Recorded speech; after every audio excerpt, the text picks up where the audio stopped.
Welcome to the 1980s. In American politics, this decade was dominated by the Cold War. And Ronald Reagan, the good old US of A, defender of freedom and liberty abroad, was locked in a war without battles against the totalitarian communist Soviet Union. Tensions were tighter than a tightrope. In fact, a nuclear war between the two superpowers was averted with the decision of one single Soviet submarine officer.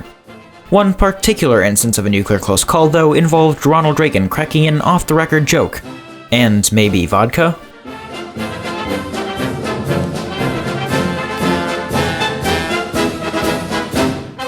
In 1984, the Cold War was in full swing. Also in 1984, Ronald Reagan was president. When Reagan was president, he gave weekly addresses to the nation on radio. It was during one such weekly address when this joke came into play. My fellow Americans, I'm pleased to tell you today that I've signed legislation that will outlaw Russia forever. We begin bombing in 5 minutes. Reagan was testing the mic, and that's when he said it. This wasn't uncommon for Reagan. He'd often insert jokes into warm-ups, mic checks, and the Soviet Union was often the target of these jokes. The Soviet Union, however, didn't like Reagan's joke.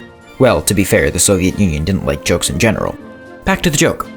It was meant to be off the record, that is, nobody would find out about it. It was supposed to be Reagan having a laugh in private with a couple of radio technicians.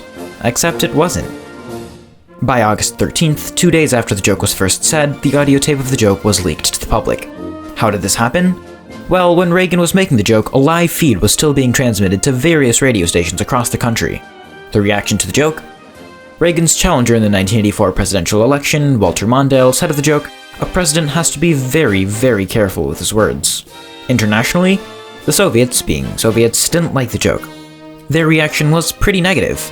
The state-owned newspapers there denounced the joke, and one Soviet operator sent an encrypted message that said, "We now embark on military action against the US forces," and the alert state was raised there. American and Japanese codebreakers deciphered this, and they were alarmed. They raised the alert state in that part of the world. In America, that would be DEFCON, but the Soviet Navy ships were confused. They contacted Vladivostok, Russia's major port city on the Pacific, and the Soviet alert was taken down. The American National Security Agency said that the operator was wayward, others said that the operator was drunk. Maybe vodka was involved? Who knows? So, that's the story of how a joke and maybe vodka could have started a war, and remember, during the Cold War, even the slightest misstep could have turned it nuclear. If you liked the video, then press the like button and subscribe.